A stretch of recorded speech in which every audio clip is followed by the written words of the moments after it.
Hello and welcome back to another edition of the Michigan Conservative Roundtable. My name is Mac, and today we're going to do a part two of what TJ started on Monday, and that is memes and cartoons. Although I don't believe I have any cartoons, I have some Twitter stuff, but we're going to go ahead and get started. So this very first one comes from one of my Facebook friends, a guy I think is kind of funny, sending me one that looks like President Trump gave the Michigan Conservative Roundtable an endorsement, when in fact he did not. But it was a good joke. I got a chuckle out of it after after my disappointment wore off. I thought maybe we were going to skyrocket with the president's endorsement.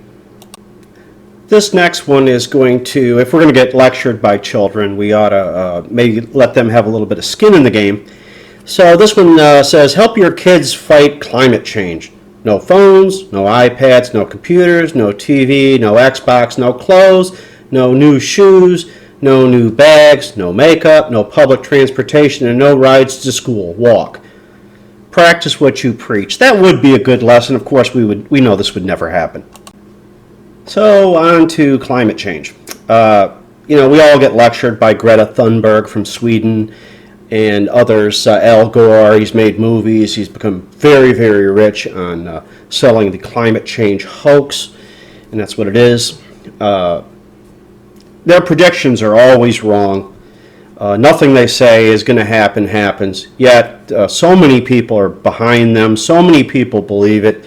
It's actually sickening. In this one, we have Al Gore telling us that the North Pole will be ice-free by the summer of 2013 because of man-made global warming. And in the bottom photo, there's a guy clearly frozen in 2018. Hi. This very next one is also on climate change. It's from June 29th, 1989, and it's a story by Peter James Spielman. And the UN predicts disaster if global warming is not checked. A senior UN environmental official says that entire nations could be wiped off the face of the earth by rising sea levels if global warming trend is not reversed by the year 2000. Well, this is some 30 years later, and no one's been wiped out yet, so I guess that was wrong. So now we move on to impeachment insanity, and that is, for God's sake, we know that's what it is. It is insanity. We have Nancy Pelosi here making a comment similar to the one she made about Obamacare. Now that we've passed the bill, we can see what's in it. Now that we have an impeachment inquiry, we can find out what we want to impeach him for. Because that's all they've done since day one is they have investigations in search of a crime instead of suspecting a crime and investigating that. That's their game, and they're going to keep playing it. Now more impeachment nonsense, and this one shows the media and their ever-present attacks on the president and their ever-present promotion of impeachment insanity. And in this video, we see the media pushing a boulder up a hill only to run into the Durham bar criminal inquiry, and that's what they're trying to avoid. They're trying to cover for their boys and their girl Hillary. They're all mixed up in it, and they're all going down, I hope. Okay, and up next we have a tweet from Twitter, obviously. Dr. Sebastian Gorka, a big fan of the Dr. Gorka. He's a great mind, always fun to listen to. And he's pointing out that they don't even hide it anymore. We went from Barack Obama telling us not so long ago that they weren't going to take our guns. They just wanted common sense gun control. Which to some people I'm sure sounds very reasonable. But to us, we the thinking, I'll steal that line from a local radio show here, a host in Michigan by the name of Theron X. But we the thinking knew exactly what they were up to the whole time. And I'm sure the Democrat Party is not too happy with Beto, the fake Hispanic, for putting it right out there that they want to disarm us, and you can draw your own conclusions as to why they're pretty obvious. Okay, on to the next one. And I put this one up because there's a lot of rumor out there that Beto O'Rourke is actually butthead. And if you've ever listened to him talk, I certainly think you could see how people come to that conclusion. Plus, there's never been a picture of them together. So I think there's a good chance that Beto O'Rourke is a butthead. Okay, on to the next. Democrats are scared the American voters are going to interfere with the election. Of course, a 2020 election. Of course they are. They interfered with the last one. Of course, they blamed it on the Russians. Now they want to blame it on the Ukrainians and anyone else they can think of. Mork for Mork. Whatever they can come up with. They can't believe Hillary Clinton didn't become president.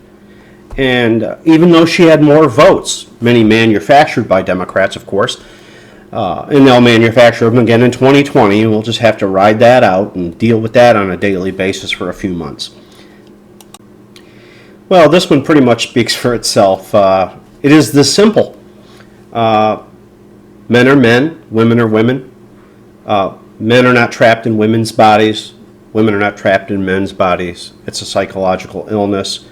I have great empathy for those folks and hope they're able to get help and be restored back to a normal state of mind. But it really does go to how the Democrats will take something like a mental illness and try to promote it and wreck our society with it. And that's exactly what they're trying to do. As we get close to the end here, I'm going to continue to mock and ridicule Democrats because that's about my only response to their nonsense. And one of my favorite Democrats here is Miss Alexandria Ocasio-Cortez. She's so powerful that every time she speaks, a Republican is born. And I believe that's right on the money. Okay, the second to last one, and this is a group of cavemen.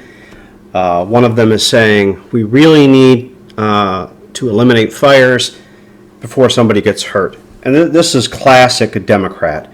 They're always trying to prevent anybody from having any consequences for their actions, such as carelessness. They're utopian in their thinking, and that's why they will ultimately fail in everything they do. People need to take responsibility for themselves and not put their hand in the fire. Well, if you've lasted this long with me and this next one offends you, I apologize, but I guess you'll just have to get over it.